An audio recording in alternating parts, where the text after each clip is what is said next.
할렐루야. 하나님의 크신 사랑이 이 아침에 우리 가운데 가득한 줄 믿습니다. 오늘 우리는 요한복음 3장 3절로 16절의 본문을 통하여 중생의 비밀을 가르치다 라는 제목으로 하나님의 말씀을 함께 나누도록 하겠습니다. 니고데모는 당대 최고의 석학이었습니다. 대제사장으로 불리우는 안나스와 가야바와는 차별이 있는 종교인이요 정치인이었고 지도자였습니다. 니고데모뿐만 아니라 그와 뜻을 함께했던 다수의 사람들은 예수님의 표적을 보며 이구동성으로 이렇게 말했습니다. 하나님이 함께 하시지 아니하면 이 표적을 행할 수 없다. 그리고 그 밤중에 예수님께 찾아와 하나님의 나라에 대하여 명확한 답을 듣기 원했습니다. 어제도 말씀드렸듯이 니고데모가 하나님의 나라에 대한 단어를 사용하지 않았습니다. 먼저 사용하지 않았죠. 예수님께서 니고데모의 마음속에 있는 궁금증을 아시고 먼저 꺼내셨습니다. 예수님의 답변을 보십시오. 사람이 거듭나지 아니하면 하나님 나라를 볼 수 없다. 거듭나지 아니하면 하나님 나라에 들어가려는 것뿐만 아니라 하나님의 나라를 볼 수도 없다라고 하셨습니다. 그때 니고데모는 질문하게 됩니다. 4절을 보십시오. 니고데모가 이르되 사람이 늙으면 어떻게 날 수 있사옵나이까? 두 번째 모태에 들어갔다가 다 날 수 있사옵나이까? 니고데모가 궁금했던 주제에 대해서 예수님은 아셨고 그 방법을 제시하셨지만 당시 최고의 석학이라 할지라도 신비로운 중생을 인간의 이성으로 이해하기는 쉬운 일이 아니었습니다. 주님께서 니고데모를 향하여 어떻게 부르셨습니까? 10절을 보십시오. 너는 이스라엘의 선생으로서 이러한 것들을 알지 못하느냐? 여기에 말하는 선생이라는 의미는 구약을 연구하고 하나님을 연구하는 사람을 의미합니다. 구약의 율법을 잘 알고 지식이 해박한 사람입니다. 그러함에도 불구하고 너는 왜 이것을 모르냐 이것이죠. 여러분 생각해 보십시오. 니고데모는 랍비입니다. 사내들인 공회의 의원이었습니다. 이스라엘 국민을 다스리는 데 있어서 결정권을 가진 사람으로 율법과 사회법을 모두 다 알고 있어야 합니다. 뿐만 아니라 이스라엘의 지도자로 당시의 이스라엘인들의 정치적, 경제적, 사회적인 문제들에 대하여 늘 민감하게 생각해야 할 사람이었습니다. 그러나 여러분, 중생은 생소한 단어입니다. 이해할 수 없는 단어였습니다. 지금 우리들에게 중생이라는 단어는 낯설지 않고 천국에 들어가는 유일한 방법이라고 알고 믿고 있습니다. 물론 우리가 이성적으로 또는 지성적으로 니고데모보다 수준이 높아서 아는 것이 아니라 오직 성령님의 은혜로 깨달아 믿게 하여 주셨기 때문에 가능한 것이죠. 세상 사람들에게 천국에 들어가는 방법이 중생이라고 말하면 니고데모와 같은 반항을 보이는 것이 당연할 것입니다. 인간의 이성으로는 이해할 수 없는 하나님의 구원 공식이기 때문입니다. 그런데 니고데모 입장에서 한번 생각해 볼 때 왜 하나님의 나라를 대망하며 살고 있었을까요? 왜 하나님의 나라를 궁금해하며 언제 올 것인가, 어떻게 올 것인가를 궁금해하며 살고 있었을까요? 그 시대의 상황을 우리가 생각해 볼 필요가 있습니다. 그는 현재도 이스라엘 백성들에게 인정을 받고 있는 말 그대로 정치적으로, 종교적으로, 사회적으로 모든 면으로부터 본다라면 성공한 인생이 아닙니까? 남부러울 것이 없는 형통한 삶을 살지 않았을까요? 그런데 여러분, 니고데모는 두 가지 이유 때문에 하나님 나라를 갈망하고 있었습니다. 첫째로 니고데모 개인의 소원이었습니다. 니고데모는 이렇게 인기와 권력과 재력 모든 것을 가지고 있었지만 채워지지 않는 내면의 갈급함이 있었습니다. 두 번째는 이스라엘 전체에 대한 소원이었습니다. 당시 이스라엘에는 심각한 문제가 가득했습니다. 그 문제를 누구보다 더 잘 알고 있었던 사람이 니고데모였습니다. 그는 나라가 가야 할 방향을 정하는 위치에 있었습니다. 시장거리의 소식도 잘 알아야 되지만 대외적으로, 국제적으로 로마와 이스라엘의 관계가 어떻게 되어야 하는가를 논하는 자리에 있었습니다. 그러니 나라의 심각한 위기를 얼마나 잘 알고 있었겠습니까? 하물며 이스라엘의 지도자격인 정치인과 대제사장을 비롯한 유대 지도자들의 행동 거지를 볼 때마다 가슴이 먹먹했습니다. 나라의 자유와 회복에 대하여 아무런 관심이 없습니다. 수단과 방법을 가리지 않고 로마 정부와 결탁하여 이스라엘의 등골을 빼먹고 있는 부패한 지도자들을 보니 이스라엘의 미래는 너무도 불행했기 때문입니다. 정치적으로, 종교적으로 암흑기 시대를 살았습니다. 가장 불쌍한 사람이 누굴까요? 바로 힘없는 이스라엘 서민들이었습니다. 이들은 이중고에 시달렸습니다. 첫째는 지금 로마 정부의 억압을 받았습니다. 로마 정부의 공포 정치 속에 과도한 세금을 내야 했습니다. 둘째는 이스라엘 같은 동포 지도자들의 횡포였습니다. 로마 정부에게 세금을 걷어들일 때 그 세금만 정확한 금액을 내는 것도 어려운데 세금을 거둘 때 자신들의 주머니를 채우기 위하여 2배, 3배 세금을 정하고 강탈하다시피 세금을 강제 수령했습니다. 이러니 의식이 깨어있는 사람들이 가만히 있겠습니까? 여러 개의 독립운동단체가 만들어졌고 여기저기에서 민중시위와 폭동이 일어났습니다. 이러한 현실은 언제나 불안을 조정하고 있다는 것입니다. 그러다 보니 하나님을 연구하던 학자들 중에 이상국가, 즉 하나님의 나라가 세워지지 않고서는 이스라엘은 회복이 불가능하다라는 것을 생각하게 되었고 하나님 나라를 간절히 소망하게 된 것입니다. 이유를 아시겠습니까? 지금의 정치인, 종교인으로는 이상국가를 세울 수 없다라는 것을 알았기에 이들은 하나님이 보내주시는 메시아를 고대하고 있었습니다. 하나님의 나라는 그러므로 메시아가 왕이 되어 이스라엘에게 자유와 회복으로 평안이 가득한 나라를 만드는 것입니다. 왜냐하면 현실이 너무나 불안하기 때문입니다. 니고데모는 구약을 연구하면서 메시아 대망 사상이나 하나님의 나라에 대해 알고 있었습니다. 그런데 여러분, 한 가지 문제가 있었습니다. 만약 하나님의 나라를 건설할 때 메시아가 지금 온다라면 어떻게 될 것인가 라는 것입니다. 정말로 메시아를 고대하고 고대했지만 지금 이 어려운 때에 오시면 어떻게 될 것인가?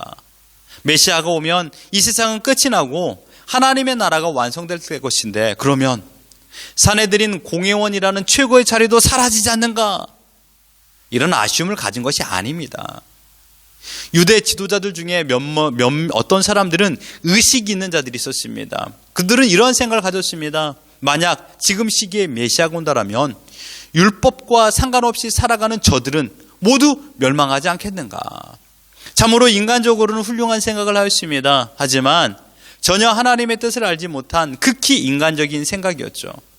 하나님의 나라에 들어갈 수 있는 조건을 인간이 만들어낼 수 있다라고 생각했기 때문입니다.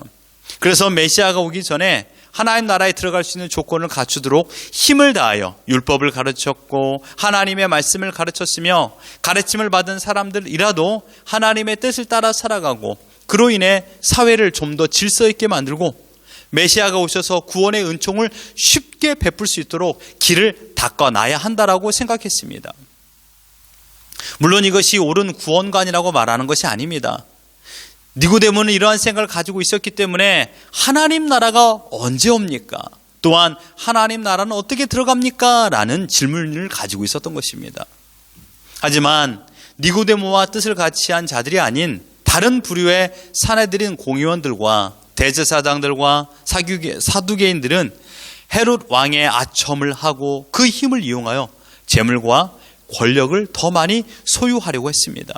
나라는 소망이 없습니다. 망해가고 있지만 소위 말하는 기득권층, 그러니까 지도자들은 자기들만의 천국을 만들어 살고 있었습니다. 이들은 메시아를 대망하지 않았습니다.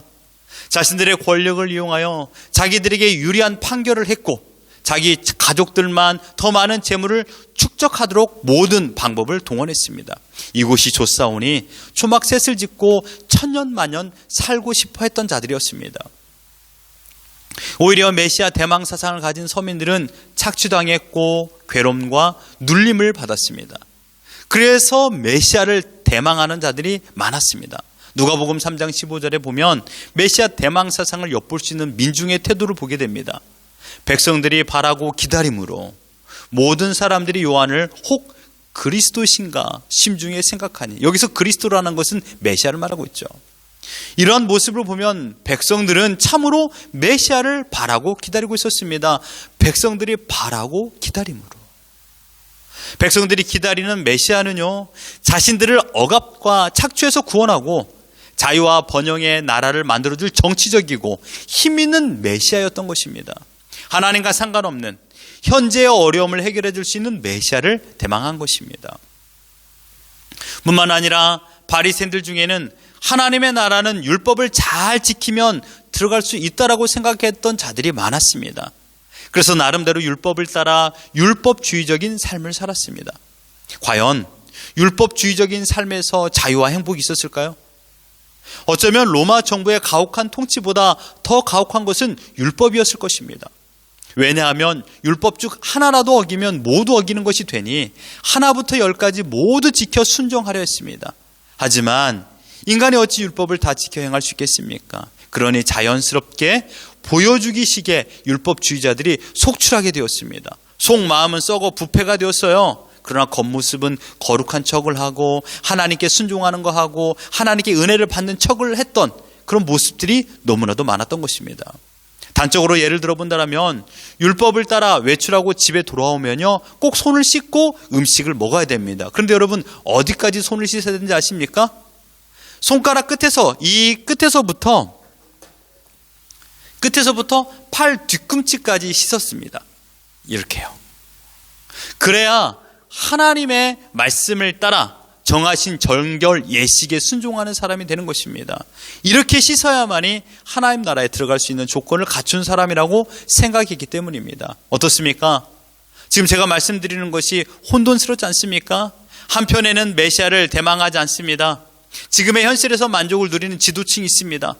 또한 두 번째는 그 지도층의 지배 속에 고통을 받는 서민들이 자유와 번영을 제공할 수 있는 메시아를 기다리고 있었습니다.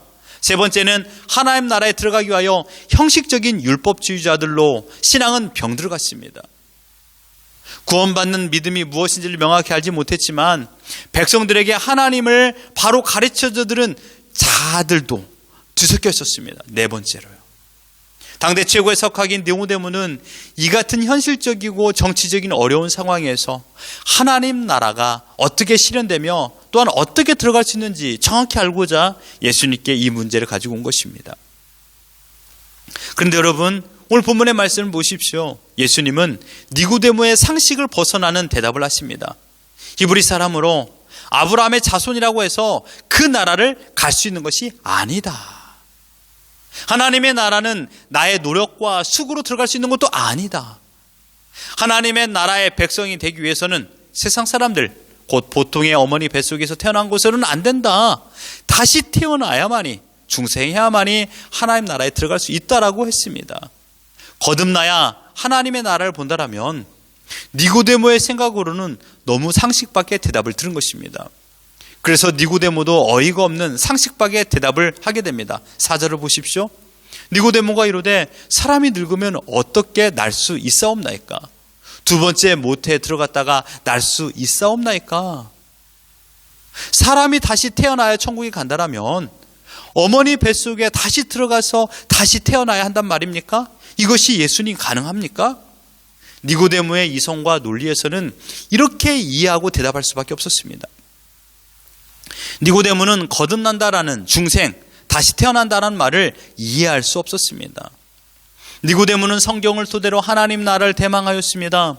그래서 구약 성경에 기록된 대로 잘못된 삶을 청산하고 하나님의 말씀대로 살면 되지 않을까라는 생각을 가지고 있었는데 다시 태어나야 하나님 나라에 갈 수 있다니 이것은 불가능한 일이었습니다라고 생각했습니다. 여러분, 그런데요, 니고데모가 가졌던 생각처럼 지금 현 시대 21세기의 일반 종교에서는 그렇게 가르치고 있습니다. 잘못 살았던 인생을 청산하고요, 가난한 사람에게 선을 베풀고 많은 봉사와 수련을 쌓고 또한 덕을 쌓고 또한 수고하고 내 수고를 자랑하지 않고 힘들고 가난한 사람을 도와주고 위로해 주는 사람이라면 천국에 갈 수 있다라고 가르칩니다. 많은 도와 덕을 쌓고 심지어 자기 조상들에게도 잘하면 천국에 들어갈 수 있다라고 합니다. 도덕적으로 윤리적으로 착하게 살면 자기들이 꿈꾸는 극락에 간다라고 가르칩니다. 그러나 기독교에서 말하는 천국은 인간의 노력으로는 결코 알 수도 없고요, 들어갈 수도 없습니다. 행위로는 구원에 이를 수 없다라고 예수님께서 못 박아 말씀하셨습니다. 여러분이 지금까지 어떠한 착한 일을 했다손 하더라도 그것으로는 천국의 문턱에도 갈 수 없다라는 것입니다. 또 한 가지, 착한 일, 그러니까 선한 일을 했다고 했는데 과연 얼마만큼 선한 일을 해야만이, 얼만큼 착한 일을 해야 천국에 들어갈 수 있는 자격이 부여될까요? 만약 어제 여러분들이 착한 일을 하지 않았으면, 악한 일을 했으면 지금까지 쌓았던 착한 일은 다 무시되는 겁니까? 자격이 어떻게 될까요? 아무도 알 수 없습니다. 보여주기식의 선한 행동이라면 이스라엘 율법주의자들은 하나님 나라에 들어갈 수 있는 삶을 살지 않았나요? 그런 특권을 가지고 있지 않겠습니까? 니고데모도 이러한 삶을 기본적으로 살았을 것입니다. 인간 스스로는 구원의 자격을 정할 수도 없고 지킬 수도 없습니다. 주님의 대답을 보십시오. 5절입니다. 예수께서 대답하시되 진실로 진실로 내게 이르노니 사람이 물과 성령으로 나지 아니하면 하나님의 나라에 들어갈 수 없느니라. 니고데모야, 하나님의 나라를 갈 수 있는 방법은 한 가지란다. 중생 없이는 하나님 나라에 들어갈 수 없다. 그렇다면 중생은 뭐라고 말씀하셨습니까? 다시 태어난다. 어떻게요? 물과 성령으로 태어나야 된다라고 말씀하고 있습니다. 8절에는 예수님께서 바람이 임의로 불매 내가 그 소리는 들어도 어디서 와서 어디로 가는지 알지 못하나니 성령으로 난 사람도 다 그러하니라 라고 했던 것을 보면 중생은 곧 성령의 능력으로만 가능하다라는 것을 말씀하는 것입니다. 뿐만 아니라 거듭나야 할 것이 무엇인가에 대하여 주님께서 말씀하십니다. 무엇이 거듭나야 되는가? 니고데모는요, 다시 태어나면 됩니까? 라고 말했죠. 그러나 그렇지 않다라고 6절에서 말하고 있습니다. 육으로 난 것은 육이요 영으로 난 것은 영이니. 이 말은 다시 태어날 것은 육이 아니라 성령으로 말미암아 영이 다시 태어나야 된다라고 말한 것입니다. 그러므로 태어날 수 있는 방법은 인간의 노력으로 가능한 것이 아니요 오직 성령님께서 하셔야만이 가능하다라고 말씀했습니다. 예수님께서는 이해하지 못하는 니고데모에게 바람을 예로 들어 말했습니다. 여러분, 니고데모가 성령에 대해서 얼마큼 알고 있었을까요? 전혀 모르고 있었을 것입니다. 그래서 예수님께서는 이해할 수 있도록 바람을 예로 들었습니다. 바람은 소리로 존재를 알 수 있지만 어디로부터 와서 어디로 가는지 알 수 없습니다. 여러분, 바람이 보이십니까? 바람은 그 자취를 나타내는 것뿐입니다. 저희 교회 정문에는요, 언제나 낙엽이 가득히 쌓여 있습니다.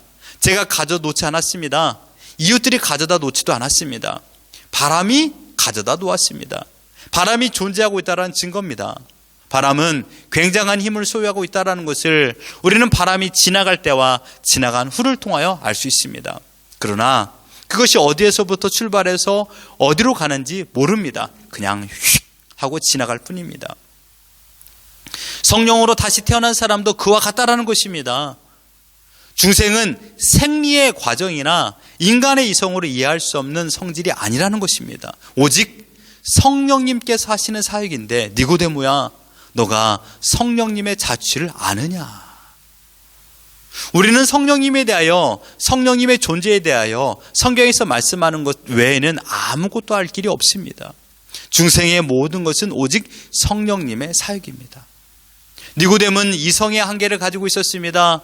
그래서 이렇게 질문합니다. 니고데모가 대답하여 이르되 어찌 그러한 일이 있을 수 있나이까? 예수님께서는 너가 이스라엘의 선생이 되어가지고 이만한 일도 알지 못하느냐라고 하셨습니다. 그리고 예수님께서는 내가 하는 이 말은 보고 아는 것을 너에게 전하는 것이다. 그러므로 12절에 내가 땅의 일을 말하여도 너희가 믿지 아니하거든. 하물며 하늘의 일을 말하면 어떻게 믿겠느냐.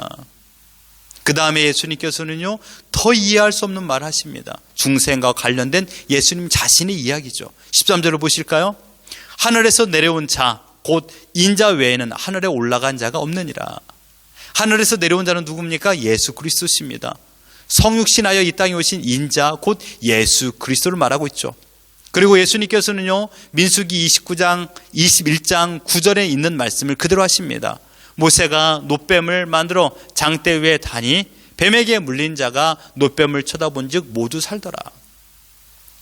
이 말씀의 배경이 되는 것이 무엇입니까? 광야에서 불순종한 이스라엘 백성들에게 하나님께서 불뱀을 보냈습니다. 그래서 그들이 불뱀에게 물린 모든 자들은 독이 퍼져 죽게 되는 것이죠. 이때 모세가 하나님께 기도하였습니다.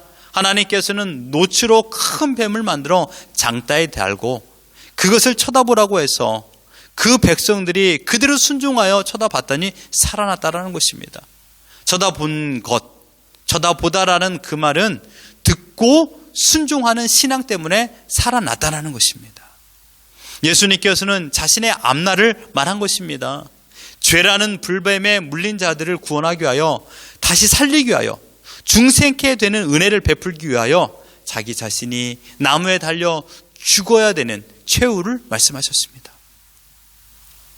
니고데모는 지금 이 말을 전혀 이해하지 못했습니다. 하지만 나중에 오순절 성령의 강림을 통하여 이 모든 말씀을 깨닫고 믿게 되었을 것입니다. 사도 요한은 이 사실이 너무 중요하기 때문에 아버지 품에 있는 독생하신 하나님이 나타나셔서 우리를 구원하기 위해서, 다시 태어나게 하기 위해서 십자가에 달리실 예수님이 되어 기록하셨습니다. 사랑하는 성도 여러분, 참으로 어렵고 중요한 말씀을 드렸습니다. 오늘 말씀을 정리하면 한 가지입니다. 하나님 나라에 들어가는 사람은 중생 없이는 절대로 불가능하다, 이것입니다. 중생 없이 구원은 없다라는 것입니다. 중생은요, 오직 성령으로만 가능합니다. 사람의 노력이나 행위로, 인간의 힘으로 되는 것이 아닙니다. 또한 중생받는 사람은 그의 삶을 통하여 변화됨이 나타나야 됩니다. 마치 바람이 보이지는 않지만 바람의 흔적을 볼 수 있는 것처럼 성령으로 다시 태어난 사람은 정확하게 삶의 변화가 나타나고 하나님의 뜻대로 살아가는 자가 되는 것입니다. 그리고 이러한 중생은 모세가 놋뱀을 장대 위에 걸었던 것처럼 예수님께서 십자가에 달리시고 그 예수님을 믿는 사람만이 생명을 얻게 되고, 이것이 곧 중생이라고 말씀하신 것입니다. 그러므로 예수 그리스도께서 나를 살리시기 위하여 십자가에 죽으셨다라는 것을 믿는 사람만이 중생을 얻게 되는 것입니다. 이 믿음조차도 내 능력이 아니라 오직 성령님께서 믿을 수 있도록 우리에게 믿음을 주셨기 때문에 가능한 것입니다. 사랑하는 성도 여러분, 구원은 오직 하나님의 은혜로만 가능한 줄 믿습니다. 하나님께서 믿음을 주셔서 믿어지도록 인도하셨습니다. 그 믿음의 대상도 우리의 죄를 사하신 예수 그리스도이십니다. 믿는 자는 영원한 생명을 얻는 것입니다. 오늘 우리에게 영원한 생명 곧 영생이 있습니다. 요한복음 3장 16절을 함께 읽겠습니다. 시작. 하나님이 세상을 이처럼 사랑하사 독생자를 주셨으니 이는 그를 믿는 자마다 멸망하지 않고 영생을 얻게 하려 하심이라. 이 믿음을 주신 은혜로운 하나님을 찬양하십시오. 중생케 된 자로 하나님의 나라에 들어갈 수 있는 놀라운 은혜를 받은 하나님의 백성답게, 여러분 성령의 인도하심을 받은 사람답게 말과 행동과 생각을 행하십시오. 그리고 우리 주의 사람들에게 하나님을 믿는 사람이 어떤 모습으로 가지고 살아야 될 것인가를 보여주는 모델이 되십시오. 그래서 올해 2022년 하나님의 백성으로 감사와 찬양으로 나에게 주어진 삶을 믿음으로 살아가는 우리 모두가 되기를 예수 그리스도 이름으로 축원합니다.